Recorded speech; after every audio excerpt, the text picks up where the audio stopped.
Yeah, I don't have very much to say because everybody said what I wanted to say.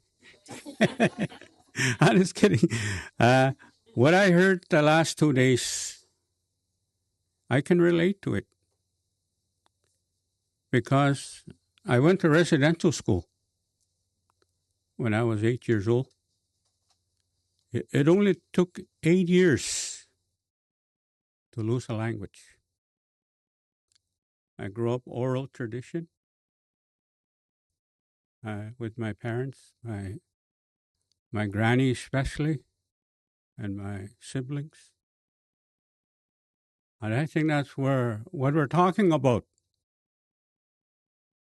You're looking at a product of somebody that lost their language and also revitalization. And I want to share my story.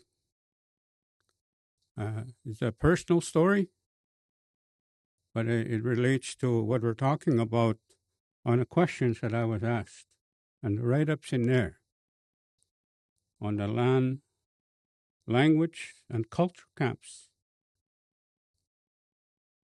First of all, I want to tell you a little story because I had spent time with my father when I returned from residential school. I used to trap with him in our area. We call Askihus, Askihusagaigens, or Opatna. These are lakes, and that's where we trap. And we basically walked to where we wanted to go. Could be 5-10 miles, and we walked. We trapped and we carried beavers back to our camp, and we would skin them, take the guts out because they're lighter with the guts, and we carried them. It was very, very hard work. A lot of our people relate to that on the land. And there was no, it was during a time, like especially this springtime, we didn't use dog team. We didn't use a snowmobile. We just walked. And after a full day, even when you're young, you really get sore. Your muscles are sore because you're carrying your. And I was we were in a cabin, and me I'm trying to learn my language. So I asked my dad in Cree, Nutawi, Kitayana Sisweginigan. Gordon understands. You understand what Sisweginigan is? Sisweginigan, Kitayana. I asked my dad in Cree, do you have brains? That's what I asked him. And my dad looked at me and says, if I didn't have brains, you will not be standing here. What I was trying to ask for is, it's probably same. It's almost like a synonym. It almost sounds the same. I was going to ask for A535 or absorbing junior. I wanted to rub what I what I wanted to say. Siswebinigan.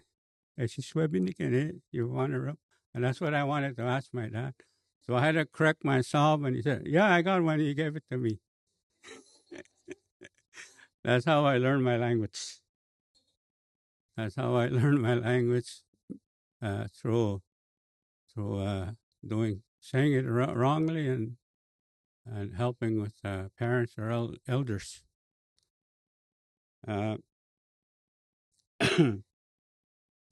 Traditional way of learning indigenous language and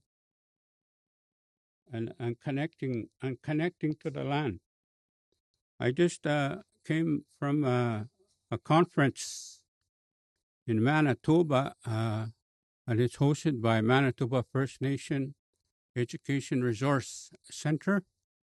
It's an organization that's been put together by the Assembly of Manitoba Chiefs, and there is a language component to it. And the speaker from Montreal Lake, who has family in Lac Brochet, he said the language is connected to the land. And I listened to him. He said the sounds that you hear on the land, that's how language is developed. That's how your language is developed. I always wondered why I have an N dialect. Gordon, N dialect. Kape ekawachia, eh? Ekawachia, it's an N sound, eh? And you hear it in the wind. You hear it on the splashing of the waves. When I came out of residential school, I couldn't speak my language. Like Gordon, like maybe I could understand one or two words, but especially the swear words, I knew right away. When people are talking about me, and me and my brothers, we'd be sitting around and we're talking, in a language that we learn in residential school. And my uncles and the elders would say, they would look around, what's all this noise in the back? They would say that to us. Or they will say, oh, who's this white guy that's talking? We would hear those comments, and and and we would put our heads down, and we would feel ashamed. How come I can't talk to my parents, my uncle, even my community? Then I started, attending gatherings, band meetings, and I would try to talk in my language. I would say one or two words, and just like this brain word, I would say words that they didn't understand. And I was frustrated. I felt like I was not part of my community. Sometimes I would cry. I would cry by myself. But anyway, one of the things that's needed in our community, in our culture, you need motivation. And that's what our people need. We need to be motivated to know our language.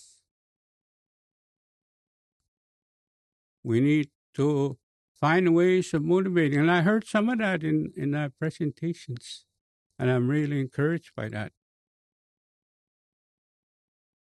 Just like the last speaker, master, apprentice. That's creating an environment. You're creating an environment for people that want to learn a language. The environment is so important. Very important.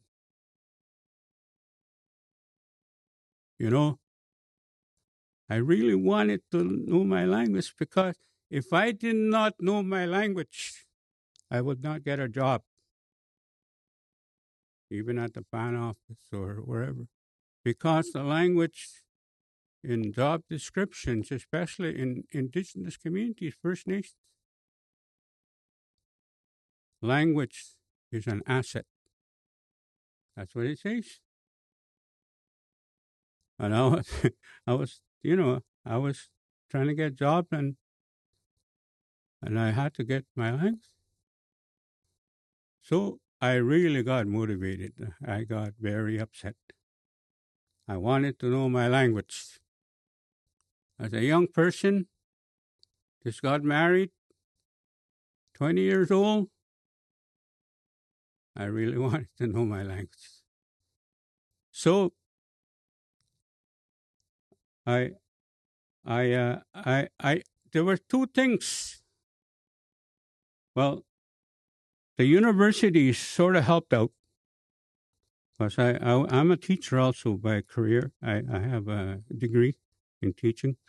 Uh, one of the courses, there was 3 courses that I took in, well, they call them native language, and the other one is the structure. And they taught us the native language. And we had one of our local people teach the language in our community. And once I heard the language being brought into the classroom where I was, we started the language teaching. And that's one of the things that really inspired me, the written language. And also one of the other courses taught by a professor from the university, Mr. Guso. He taught us the structure of, of pre-syllabics, the syllabics that we see, the structure. And that's what I took. One of our people, and because growing up in an oral tradition, that's all I heard. But once you start going back to school, you start learning the written language, and I started learning the syllabics, that we see in all our languages, the syllabics, and the structure. I have a little bit of history where the syllabic structure came from. There's a debate about it, where it came from, but I strongly believe it came from our people, because if you look at the symbols, I was saying this to some people, you see a sweat in that structure. The te, ti, tu, ta, right? It looks like a sweat. You see a teepee, baby, poopa. Teepee is upside down, pointed this way. And che, chi, chu, cha. When I was in Iqaluit, I was telling a friend there, I seen a toboggan over there in Iqaluit in the church where you pray. I seen a toboggan there, and where you have, the pulpit. There was, and I believe that's where it came from, the structure of our language, and also other symbols through the flowers, the beadwork that our people do, the arrowhead. I strongly believe that that's where, and I was really motivated by seeing that. I I I really believe that structure, the way that the language was created. But I think that's one of the other things that the debate that's going on in our countries is between oral tradition and written language. Uh, I shared a story. I went to Israel in 2008 with over 400 indigenous people around the world. And I went also in 2003. I went there. In 2003, we had a presentation from a linguist in Israel, an elder, a professor from one of the universities, and he was talking about how they're losing their language too. Their Hebrew language, how they're losing. They said, I think 50%. That's where we're at, and we're trying to revitalize it. And of course, us from North America, we said, wait, we're oral tradition. We are oral tradition, and and and and and one of our colleagues said, we're so passive as North America. How come we don't create a writing? How come we don't write our language? Because the professor said, we are also oral tradition, Hebrews. Jewish people, we were oral tradition until we wrote the Old Testament. The Old Testament is our story. That's what he told us. You have to start writing your story so your future generations will see it. The written language that we have, oral traditions, those are just monuments of our language. Make sure you hang them up all over so everybody could see them. Put a stop sign in your community, or if you have traffic regulations, that kind of stuff. That's what he told us. So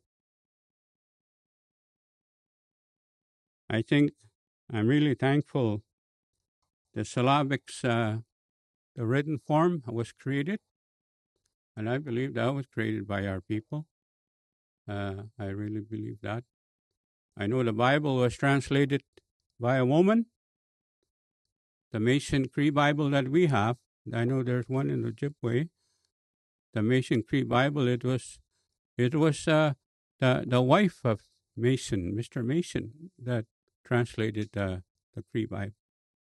And I use the Cree Bible as a dictionary when I can't find what reconciliation means, some words in there, those are old words, old translation from the 1800s when the Bible was translated for us anyway. And I think some they've been translated also in many other languages. And I've seen that Bible in Israel, all the languages of the world. The Cree Bible there, I was so proud when I seen it. A language there in Israel. And that, from losing your language and your culture, it's one of the to kill the child, they said, and they did. But maybe wounded, but not killed. But you see the result. Gordon went to school with me. We're all the same boat. We are survivors. We can speak our language today, and that's what we encourage to get people on the land. That's one of the other things. I wanna share. The land is so important.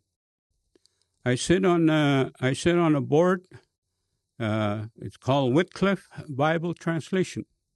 I sit on their board. They're the ones that translate in the world the Bible into all the languages.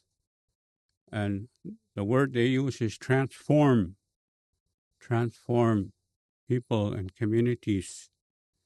And I sit on there. And the studies they do is 80%, probably over 80%, our indigenous languages are connected to the land. If we don't take our people on the land, some of our languages are going to be lost. We need to do that. And when I started working for the school as a director of education, I was involved with local control. We took over our own education system back in late 80s, 90s, and we had a budget provided by the federal government for First Nation schools. And I remember, I don't know if it has changed today, because I understand funding has not changed. And one of them was culture and language. 6% of the budget is for that. And that's to hire your teacher, grade your curriculum. And it's not very much. It doesn't go far. But the first year we did, because we felt the elders, the school board, the elders felt that we need to get our our our our youth into onto the land. We took the whole high school, over 200 of them, to a place called Recluse, Gordon. North of Split Lake is about 60 miles. And we flew them out. We flew them out like they flew them out to residential school someplace. 2 weeks, we divided them, two groups. And those students, they've never been the same. There was a elder got one bear swimming across to the camp, and he took that bear, late John Keeper, and he fixed it up. He fixed it up, butchered it, and he made a smokehouse, and he smoked that bear. Those high school students devoured that bear.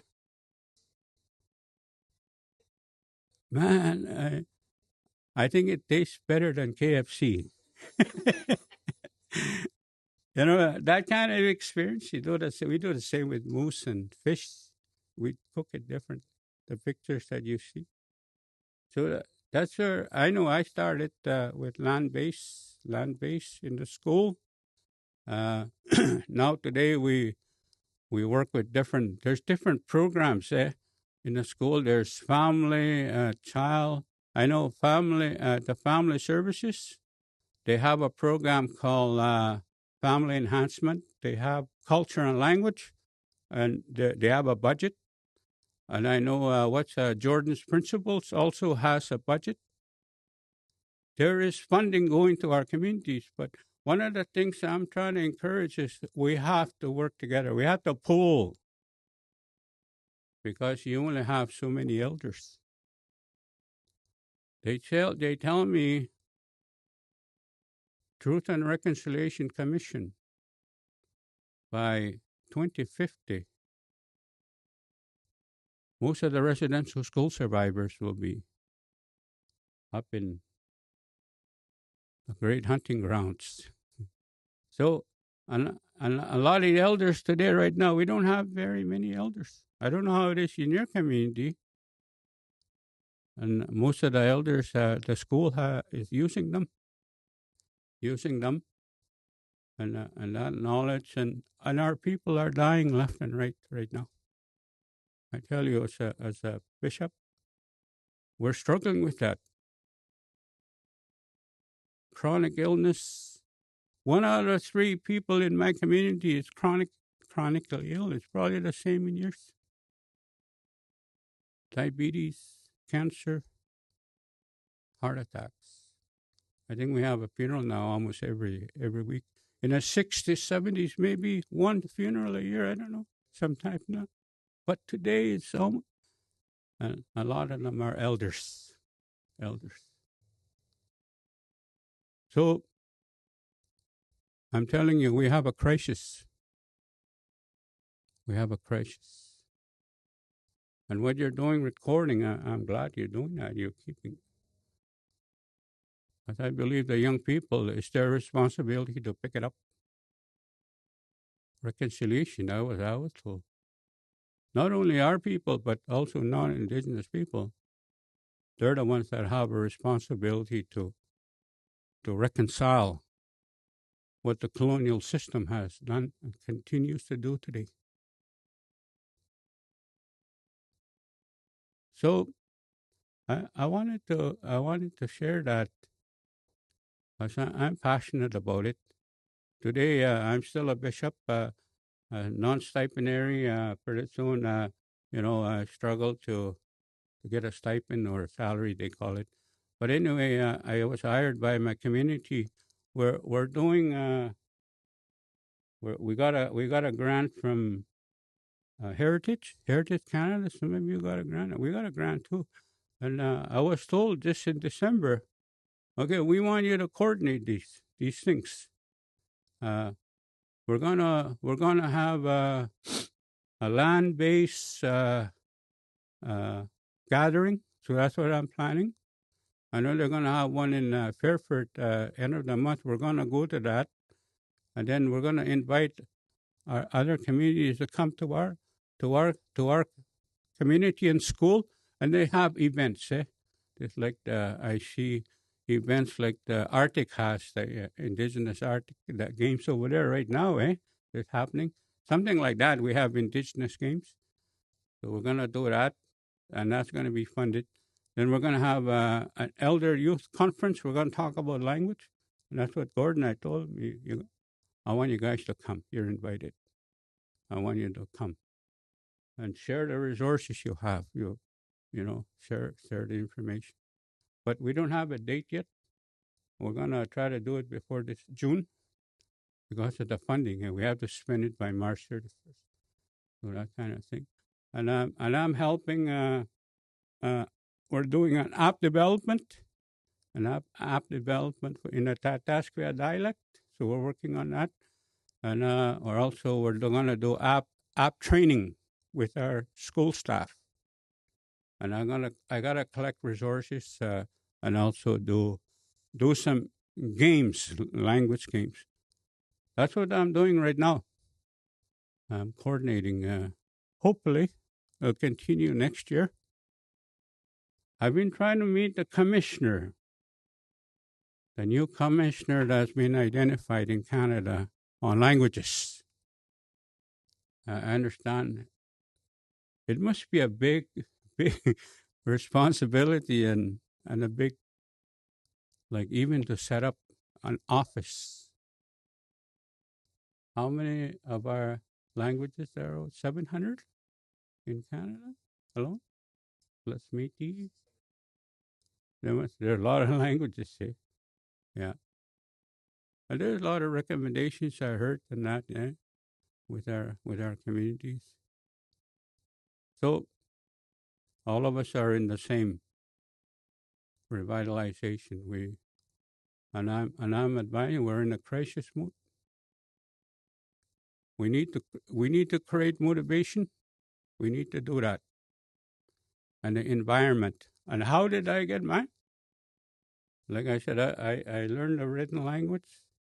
What I did was I started going to church where my elders used to be a choir. We used to have a big choir, and they would have the hymnals, and they sang so slow, But I was so slow, I followed them too, Yeah.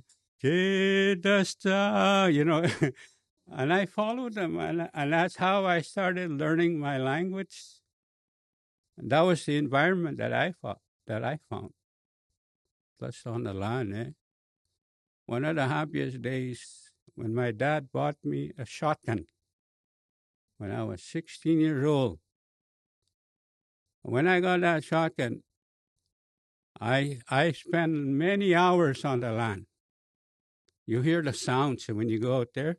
I used to sit from when in the springtime when the sun gets longer, probably from 7 o'clock in the morning till 8, 9 o'clock at night. I would just sit out there waiting for.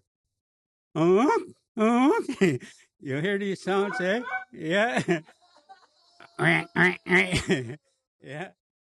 And I would hear these sounds, and that's how I started learning my language. Because the Kiswahili, that's what we call language. Kiswahili, it's in the Bible. Kiswahili. And spoken is Bikiswahili. Kiswahili. Because you utter it from all of you have your own language. It's in here. That's what I was told. But you got to bring it out. Bring it out. And you can talk to birds and animals too. I talk to them, in the fall, and they come.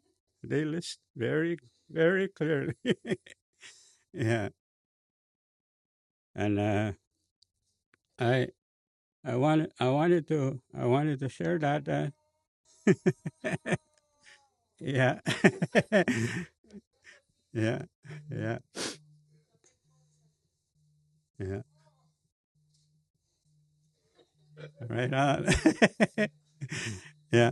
So I don't know. I just share a little bit of stories here and there, and it's I answer the questions it's here, yeah. And I'm glad to be here. And many blessings to everybody. Eko si. Thank you.